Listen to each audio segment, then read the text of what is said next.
کہ ایران جو تنازع چل رہا ہے، جو کشیدگی چل رہی ہے اور جو حالات اب بن چکے ہیں، آپ کس طرح سے اس سے پروسیڈ ہوتا ہوا دیکھ رہے ہیں اور ایران اسرائیل تنازع اب کیا رخ اختیار کر سکتا ہے؟ جی بہت شکریہ. دیکھیے بات یہ ہے کہ میں سمجھتا ہوں کہ اگلے 48 گھنٹے سے 72 گھنٹے بہت اہم ہیں. اس کے اندر ایک آخری کوششیں کی جا رہی ہیں کہ اس تنازع کو شاید مذاکرات اور ڈپلومیسی کے ذریعے حل کر لیا جائے. اور وہ آخری کوششیں آپ نے دیکھ رہے ہیں کہ آج جنیوا میں جس انداز میں فرانس، جرمنی اور یو کے وزرائے خارجہ کے ساتھ ایران کے وزیر خارجہ عراق ملاقات کر رہے ہیں. اور دوسری طرف دیکھا جائے تو سلامتی کونسل کا جو اجلاس بلایا گیا ہے عراق کے اوپر، اس میں روس، چین اور پاکستان نے اس کی حمایت کی ہے کہ فوری طور پر ہنگامی اجلاس ہونا چاہیے. یہ 2-3 کوششیں ہیں جن کا کامیاب ہونے کی امید ہے. اور تیسری جانب جو مذاکرات تھے امریکہ کے اور ایران کے درمیان ایٹمی توانائی کے حوالے سے اور ان کے اوپر جو ریسٹرکشنز کے حوالے سے، یہ 3-4 چیزیں ہیں جن سے ایک امید بن رہی ہے کہ شاید کوئی ڈپلومیسی کا حل نکل آئے. آج جو مسعود ہیں ایران کے صدر، انہوں نے بھی بیان بڑا امپورٹنٹ دیا ہے کہ اگر یہ جنگ روکنی ہے تو جنگ روکنے کے لیے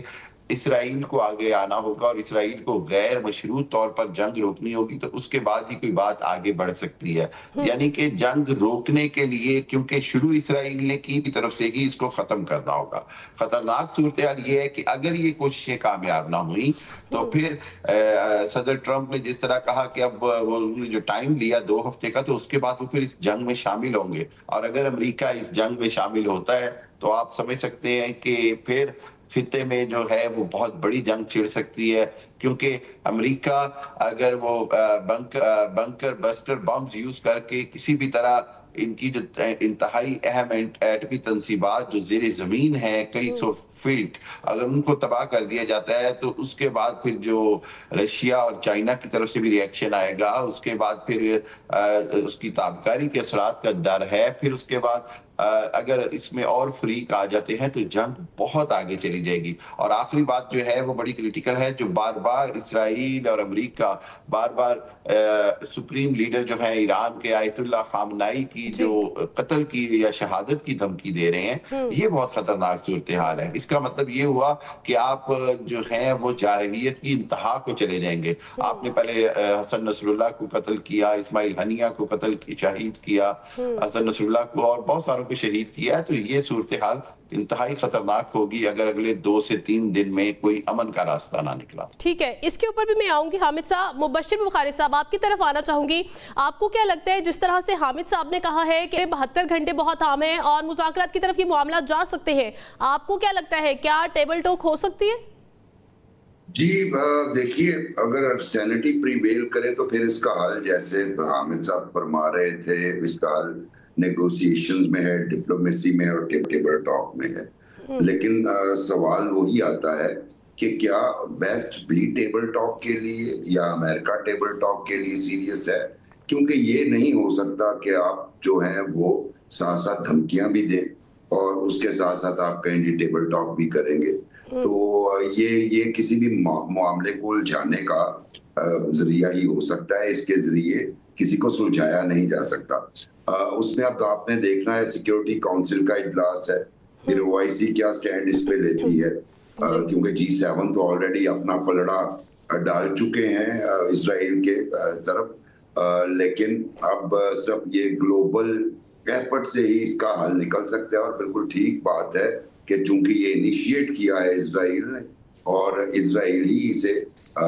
اگر حملے روکتا ہے تو جوابی طور پہ جو بیانات آ رہے ہیں ایرانین لیڈرشپ کے، وہ جوابی طور پہ حملے نہیں کریں گے اور اسی دوران آپ کو ایک پاز نصیب ہوگا جس میں آپ معاملات کو سلجھا سکتے ہیں. لیکن اگر یہ مسئلہ نہیں سلجھتا، واٹس نیکسٹ؟ تو واٹس نیکسٹ کا جواب سمپل سا یہ ہے کہ چونکہ بہت سارے برادر اسلامی ممالک میں امریکن پریزنس موجود ہے، اطلاعات آ رہی ہیں کہ امریکن جو ہیں وہ پورا ویپنری جو ہے وہ نہ صرف اسرائیل کو دے رہے ہیں بلکہ اپنے اڈوں کو بھی کنسولیڈیٹ کر رہے ہیں. اگرچہ قطر کے اڈے سے انہوں نے اپنے ہوائی جہاز موو کیے ہیں جو تازہ ترین سیٹلائٹ امیجز آئے ہیں، لیکن بہرحال ان کی پریزنس ادھر ہے. اور وہاں سے اگر وہ ایران پہ اٹیک کرتے ہیں، جو کہ آلریڈی میزائل جو انٹرسیپٹ ہو رہے ہیں ان علاقوں سے، لیکن وہاں سے اگر اٹیکس میں حصہ لیتے ہیں تو ایران جو ہے وہ ان اڈوں کو تباہ کرنے کی کوشش کر سکتا ہے، جس کے نتیجے میں وہ ایک سوورینٹی کا جو ڈھنڈورا پیٹتے ہیں ہم لوگ کہ ہماری ایئر سپیس کو وہ وائلیٹ کر دیا، یہ کر دیا، وہ مسلم ممالک کی جانب سے بھی ہیٹ آئے گی. سو بڑا ڈیلیکیٹ قسم کا اور بڑا کریٹیکل جنکچر ہے، کیونکہ جو واضح قسم کے حالات نظر آ رہے ہیں، یہ ایک ایکسٹینڈڈ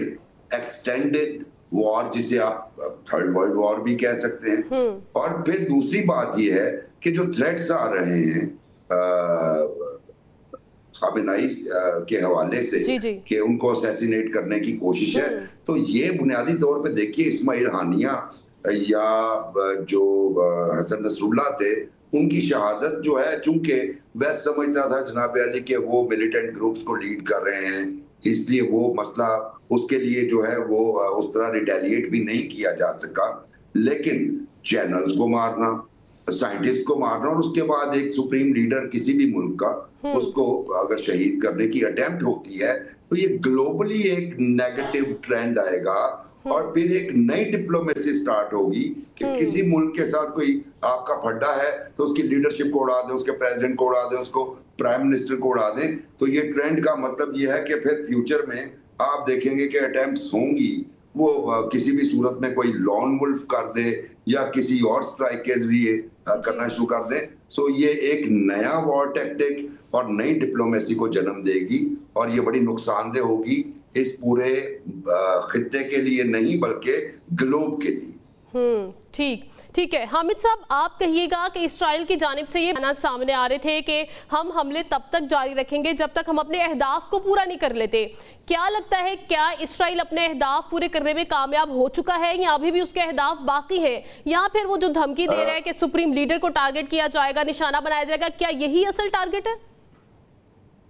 جی بالکل، میں یہ سمجھتا ہوں کہ ابھی تک کسی بھی طرح کوئی اہداف اسرائیل حاصل نہیں کر سکا، ماں سوائے اس نے کہ اس نے جو پہلے دن ان کے جو آرمی چیف ہیں اور پاسداران انقلاب کے جو سربراہ ہیں نیشنل گارڈز کے، ان کو شہید کیا، یا 6 جوہری سائنسدانوں کو شہید کیا. اس کے علاوہ کوئی بہت بڑا امپیکٹ فل کامیابی نہیں ملی اسرائیل کو، چاہے وہ ایٹمی پلانٹس یا ایٹمی ریئیکٹرز کے حوالے سے ہو، یا چاہے وہ سب سے بڑا جو ان کا بنیادی جو مقصد ہے وہ ہے ریجیم چینج ایران میں، جو کہ سب سے خطرناک صورتحال ہے. ان کا خیال تھا کہ شاید اس طرح کی ہم اگر کوئی قتل و غارت کریں گے تو اس کے بعد شاید عوام سڑکوں پر آ جائیں گے، اور اس کے نتیجے میں کوئی جو وہاں روحانی سربراہ ہیں، سپریم لیڈر ہیں، ان کی حکومت کو ٹاپل کر دیا جائے گا، اور کوئی باہر سے جیسے رضا شاہ پہلوی کے خاندان کو وہ دوبارہ حکمران بنانا چاہ رہے ہیں، تو شاید ان کے لیے کوئی راستہ ہموار ہوگا. ابھی تک ایسا کوئی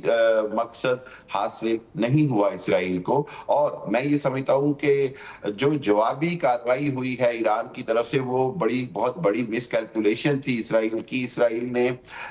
یا کہیں بھی کیلکولیٹ نہیں کیا تھا کہ اتنا بھرپور انداز میں ایران کی طرف سے جواب آئے گا، اتنے سینکڑوں کی تعداد میں میزائل آئیں گے، اور اس میزائلوں کے آنے سے جو ان کا آئرن ڈوم اور وہ جو ان کا تھاٹ اور وہ جو 2-3 سسٹم ہیں جو ڈیفنس میں مانے گئے دنیا کے لیٹسٹ سسٹم ہیں، ان ساروں کے نقائص اور فیلئر ایکسپوز ہونے کے بعد اسرائیل اپنے مقاصد سے تو اور پیچھے، مطلب میں سمجھ رہا ہوں کہ دور چلا گیا ہے. لیکن اسی لیے نیتن یاہو جو ہے وہ ہر حالت میں اس جنگ میں امریکہ کو گھسیٹنا چاہ رہا ہے، ٹرمپ کو لانا چاہ رہا ہے، کیونکہ وہ یہ سمجھتا ہے کہ اب اس کو اپنے مقاصد کے حصول کے لیے اسرائیل کے پاس اتنی ٹیکنالوجی نہیں ہے. وہ امریکہ کے لیکن سر اسرائیل تو یہ کہہ رہا ہے کہ ہم ایران کو جوہری معاملات میں سالوں پیچھے لے گئے ہیں، کیا ایسا ممکن ہے؟ دیکھیے، اگر آپ نیتن یاہو کے 2015 کے اور 2019 کے بیانات دیکھیں، وہ تو پہلے سے کہہ رہے تھے جی کہ شاید ایران چند دنوں میں یا چند مہینوں میں ہی ایٹمی دھماکہ کرنے کی صلاحیت رکھتا ہے. اور اب جبکہ IAEA کی رپورٹ اور جو US سائنٹسٹ کی لیٹسٹ رپورٹ آئی ہے انویسٹیگیٹو کی، انہوں نے بڑا واضح کہا کہ جی کسی بھی صورت اس طرح نہیں تھا. ایران پہلے سے ہی کم سے کم 2 سے 3 سال کی دوری پہ تھا کسی طرح کی بھی ایٹمی